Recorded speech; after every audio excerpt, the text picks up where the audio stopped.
बिस्मिल्लाहिर्रहमानिर्रहीम बिस्मिल्लाहिर्रहमानिर्रहीम। अस्सलाम वालेकुम स्टूडेंट्स, उम्मीद है कि आप सब लोग खैरियत से होंगे। आज हम पढ़ेंगे क्लास 9 की उर्दू। आज का चैप्टर हमारे पास है इब्तिदाई हिसाब, चैप्टर नंबर 7 जिसे कहते हैं इब्तिदाई हिसाब। हमने इसके बारे में पढ़ना है। इसको लिखा किसने, सबसे पहले देखते हैं इसे लिखा किसने। इसे लिखा है इब्ने इंशा ने। इसे किसने लिखा है? इब्ने इंशा ने, जिनका असली नाम शेर ख़ान था, जिनका तखल्लुस इंशा था और उन्हें इंशा जी के नाम से मशहूर थे। इंशा जी ने जो है वो 15 जून 1927 को ज़िला जलंधर में पैदा हुए। उसके बाद 1942 में इन्होंने लुधियाना हाई स्कूल से मैट्रिक का इम्तिहान पास किया था। फिर उलझनों के बावजूद इन्होंने तालीम को रोका नहीं था। 1944 में इन्होंने मुंशी फजल का इम्तिहान पास किया। 1946 में इन्होंने जामिया मस्जिद से BA की डिग्री हासिल की। ग्रेजुएशन करने के बाद इंशा जी ने मिलिट्री अकाउंट्स में मुलाजमत की। उसके बाद एम्पायर लेक्चरार बने। उसके बाद क़याम पाकिस्तान के बाद वो लाहौर आ गए। 1947 से 1949 तक वो रेडियो पाकिस्तान में लाहौर में काम किया। जुलाई 1949 में रेडियो पाकिस्तान की मुलाजमत के सिलसिले में कराची में इंतकाल हो गए और फिर उर्दू कॉलेज में दाखिला लिया। 1953 में उर्दू ज़ुबान में MA किया, उर्दू अदब में MA किया। कर लें, उर्दू ज़ुबान उर्दू में MA किया, वो हिसाब हुआ। इब्ने इंशा का एक बुलंद पाया कालिम नगार, मुसन्निफ़, मुतरजम, मज़ार नगार, शाहिर थे। गाइस पीछे के स्टूडेंट्स, पीछे की आवाज़ों को आपने इग्नोर करना है, ये रोड पे है तो ये। हिंदी अदब के इन्होंने गहरा मुताला किया। हिंदी अदब का इन्होंने बहुत ज़्यादा पढ़ा। 1945 में रोज़नामा अंजाम में बातें इंशा जी के अनवान से लिखते रहे, मतलब एक किताब लिखते रहे। कोई तलियाती मवाद के अमूर में इब्ने इंशा पाकिस्तानी की यूनेस्को के नुमाइंदा थे। उसके बाद सफ़रनामा, तर्जुमा और शायरी पर मबनी तसनीफ़ात तालीफ़ात का एक वसीआ ज़ख़ीरा इब्ने इंशा ने हमारे अदब में छोड़ा। इन्होंने बहुत सारी किताबें लिखी, शगफ्ती और तंज़ मिज़ाज थे।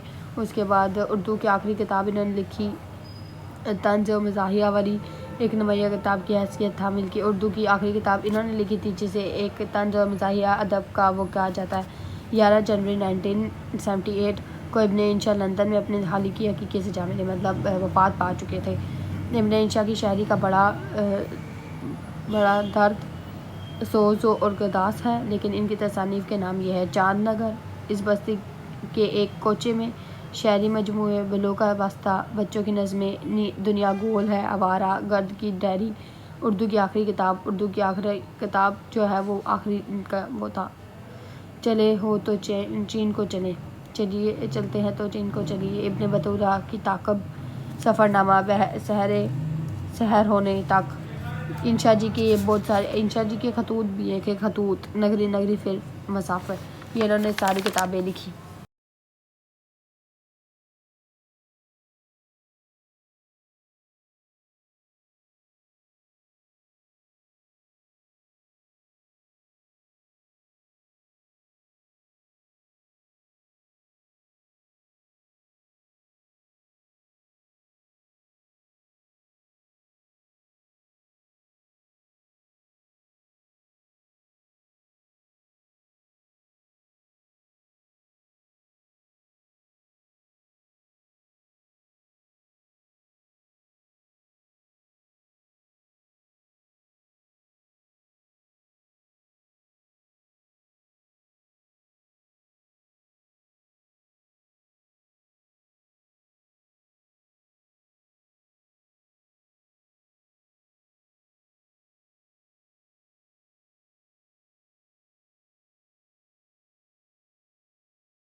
चलते हैं माश की तरफ। माश में हमारे पास है हिसाब का कदीमी ज़माने से इस्तेमाल होने वाले कायदे। तफरीक, सबक में सबसे ज़्यादा कौन मसाइल का पेचीदा तरीके से जिक्र किया है? माशर्ती, किसी की कही हुई बात को इन्हीं अल्फाज में बयान करना किसकी रूह है? मकूला। कवायद कहते हैं दर्जा झैल में कौन सी इस्तिलाह मजाजी मायनों में इस्तेमाल होती है? मुहावरा। इस्मान से बातें करना क्या है? मकूला। उसके बाद ये हमारे पास वो है, इसे पढ़ेंगे, दर्जा झैल को पढ़ कर दिए गए सवालात करें, इसे पढ़ेंगे और ये सवालात हम पुल करेंगे। हिसाब के बड़े कायदे कितने हैं? यहाँ से हमने करना है। हिसाब के बड़े 4 कायदे हैं। हिसाब के बड़े 4 कायदे हैं। किन दिनों में जमा के कायदे पर अमल करना आसान नहीं? महंगाई के दिनों में। जी, महंगाई के दिनों में, यहाँ पे आपने लिखेंगे महंगाई के दिनों में जमा के कायदे पर अमल करना आसान नहीं। महंगाई के दिनों में जमा के कायदे पर अमल करना आसान क्यों नहीं है? सब कुछ खर्च हो जाता है, सब कुछ खर्च, महंगाई के दिनों में सब कुछ खर्च हो जाता है, इसलिए आसान नहीं होता। ठीक है। उसके बाद हमारे पास है आम लोगों के जमा का कायदा क्या है। आम लोगों के जमा का कायदा ये है, आम लोगों के लिए 1 + 1 2 है, 1 2 है। जमा का कायदा उनका ये है कि 1 + 1 करते हैं तो 2 आता है। तजारत के जमा करने वाला का कायदा, तजारत के जमा करने वाला का कायदा ये, तजारत के जमा करने वाला का कायदा क्या है? 1 + 1 का मतलब है 11, 1 + 1 का मतलब 11, 1 1 11। उसके बाद हमारे पास उर्दू अदब ज़िंदगी की रौनकें पैदा करते हैं। इस मौजू पर दुरुस्त तलफ़्फ़ुज़ और लहज़ो लहजा के साथ साथ अपने तालिब इल्म साथियों के सामने ज़बानी तकरीर करें। ये तो ज़बानी आपने करना है। उस पर शौकत थानवी, शफ़ीक़ुर रहमान, पतरस बुखारी और मुश्ताक अहमद यूसुफ़ी और उर्दू मज़ाहिर के रोशन सितारों के माने चमकते हैं। मुख्तलिफ़ तलबा इनकी दो दो मज़ाहिर नगारों की तारीखें पढ़ें, इनकी आपने खुद पढ़नी है। किसी रसाले, किताब या अखबार में किसी ऐसी तकरीर का इंतखाब करें जिसमें किसी इल्मी मसले का जिक्र किया गया हो। इस तकरीर का तराशा काट कर कॉपियाँ परचेज़ करें और उस्ताद मोहतरम की रहनुमाई में इस अमली मसले की हल की तजवीज़ करें। इसे छोड़ें, अगले क्वेश्चन की तरफ चलते हैं। जुमले की सख़त बनावट और रोज़मर्रा मुहावरे के लिहाज से दर्जा गलत फ़ितरात जुमलों की तस्दीक़ करें। आजकल हर तरफ आपकी तोती बोलती है, तो आपकी लिखा हुआ है तो इसे हमने काट के का करना है। आजकल हर तरफ आपका तोती बोलती है। गाय के आगे बांसुरी बजाना, गाय नहीं, बैंस के आगे बांसुरी की जगह हमने लिखना है बीन, बैंस के आगे बीन बजाना, बैंस और बीन। ये मूंग और मसूर की दाल, ये मूंग की दाल इन्होंने लिखा है, ये मूंग और मसूर की दाल, मूंग मसूर। गधे बेचकर सोना, गधे नहीं, यहाँ गधे हटा के हमारे पास है घोड़े बेचकर सोना। लाल सुर्ख होना, लाल सुर्ख नहीं, यहाँ सुर्ख को हटा के हम लिखेंगे पीला, लाल पीला होना। माँ अपने जवान बेटे की मौत पर 12 आंसू रोई, 12 को हटा के 8 माँ अपने बेटे की मौत पर 8 आंसू रोई। अब पछताए क्या हो जब चिड़िया चुग गई दाने, तो दाने की जगह हम लिखेंगे खेत। अब पछताए क्या हो जब चिड़िया चुग गई खेत। वो परेशानी में आसमान हाथों पर उठा लेता है, हाथों की जगह हम लिखेंगे सर। वो परेशानी में आसमान सर पर उठा लेता है। मेरी चश्म में दर्द ना होती तो मैं तुम्हारी सालगिरह पर ज़रूर आती, तो यहाँ पे हम लिखेंगे मेरी आँख में दर्द ना होता तो मैं तुम्हारी सालगिरह पर ज़रूर आती। नेक्स्ट की तरफ चलते हैं। अपने दिए गए मुहावरात और दरबुल मिसाल की निशानदाही करें और इनके सादा और मरकब जुमले बनाएं। हमें बताना है कि मुहावरा और दरबुल मिसाल क्या है। दरहम बरहम होना, ये हमारे पास मुहावरा है। जिसकी लाठी उसकी बहन, दरबुल मिसाल, ये हमारे मिसाल के तौर पे कहा जाता है ना। उसके बाद हमारे पास है आंखें बिछाना, मुहावरा है। गरूर का सर नीचा, यह हम मिसाल के तौर पे बोलते हैं तो ये। उसके बाद 9 2 11 होना, ये हमारे पास है मुहावरा। नाक में दम करना, मुहावरा है। उल्टे बांस बरीली को, मुहावरा। आंखें आना, मुहावरा। आग बगोला होना, मुहावरा। नो नकद ना तेरा उधार, ये हमारे पास है दरबुल मिसाल। जिसकी लाठी उसकी बहन, ओहो ये तो दोबारा आ गया, ये भी हमारे पास क्या है, दरबुल मिसाल है। हथेली पर सो जाना, हथेली पर सो जाना, ये हमारे पास है मुहावरा। मुहावरा वो होता है जिसके आपको समझ नहीं आती, जिसके लिए आपको थोड़ा सोचना पड़ता है।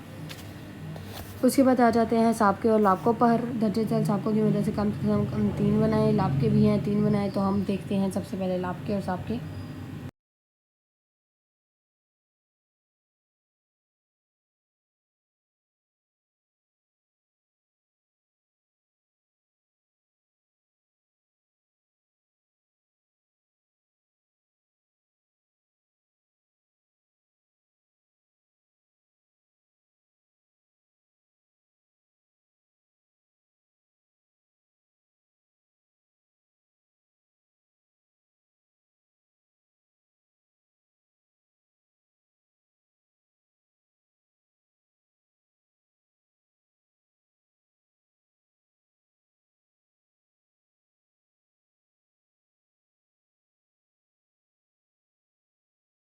अब चलते हैं इस सबक के अहम निकात की तरफ। इसका खुलासा तहरीर करें, खुलासा देखते हैं।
अब आ जाते हैं रमूज़ व औक़ाफ़ की तरफ। रमूज़ व औक़ाफ़ देखें, रमूज़ व औक़ाफ़ में रमज़ की एक इससे मुराद इशारा या अलामत है। रमूज़ व औक़ाफ़ क्या होता है? वो किसी को इशारा करना, किसी को अलामत कोई बताना।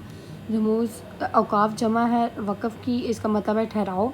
जुमले या इबारत में ठहराव, तौक़ुफ़ या वक़फ़ करने के लिए जो अलामात इस्तेमाल किए जाते हैं वो रमूज़ औक़ाफ़ कहलाते हैं। मतलब किसी भी जुमले में अगर आप ठहराओ, जब भी कोई आपको रुकना हो, ठहरना हो, अगर वहाँ पे कोई भी अल्फाज इस्तेमाल किए जाएँ, वो कोई भी निशानात, कोई भी अलामात इस्तेमाल की जाए, उसे रमूज़ औक़ाफ़ कहते हैं। उसके बाद है सख्ता, जैसे कि ये उल्टा, यहाँ पे हम रुकते हैं, ये कोमा, उल्टा कोमा जो होता है हम इसे रुकते हैं।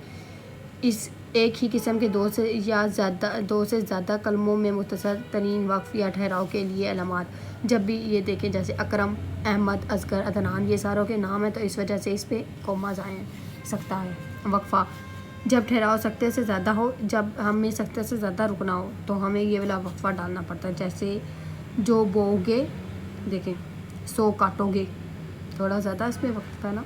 तो राबता, हमें किसी से भी रब्ता करने के लिए कोई वो इस्तेमाल करना पड़ता है, हम कोई भी इसे वो करते हैं हेडिंग के तौर पे। जैसे कि किसी ने सच कहा, देखिए किसी ने सच कहा, तंदुरुस्ती हज़ार नेमत है। बीच में किसी ने कहा है ना, तो इसीलिए आपका ये होगा। जैसे कि आप किसी का कॉल बयान कर रहे हो तो आपका ये रब्ता लगेगा। उसके बाद हतमा, हतमा होता है आखिरी, ख़त्म होने वाला। जैसे ख़त्म होने वाली चीज़ की अलामत होती है। आमना ने किताब पढ़ ली, बस ली, आगे ख़त्म हो गया। माइकल घर चला गया, ख़त्म हो गया। तफसीलन, तफसीलन ये होता है किसी चीज़ को तफसील से बयान करने वाली हो। तो जैसे कि मसलन अल्लामा इक़बाल ने फरमाया, अब हम आगे तफसील देने लगे हैं। 12वीं जमात के तालिबे के नाम, तफसीलन है। सवालिया, सवालिया का तो आपको पता है क्वेश्चन मार्क होता है, तो हम कुछ भी लिख सकते हैं। आपका नाम क्या है, क्वेश्चन मार्क। रमूज़ औक़ाफ़ से क्या मुराद है? सख्ता, वाक़फ़, राब्ते की मिसाल देकर वज़ह करें, या आपने इस पूरा करना है। उसके बाद शनाख्ती कार्ड के फॉर्म का नमूना दी जा रहा है नादिर की वेबसाइट, इस फॉर्म को डाउनलोड करिए। तो आप छोड़ दें। चलिए ये चैप्टर हमारा मुकम्मल हुआ। अगर आपको इसमें कोई भी टेंशन, कोई भी परेशानी है तो आप मुझे कमेंट सेक्शन में ज़रूर बताएं। और गाइस मेरी ज़्यादा से ज़्यादा वीडियो देखें, लाइक करें, सब्सक्राइब करें, शेयर करें। और बहुत बहुत शुक्रिया आपका जो सपोर्ट गाइस। ओके, अल्लाह हाफ़िज़।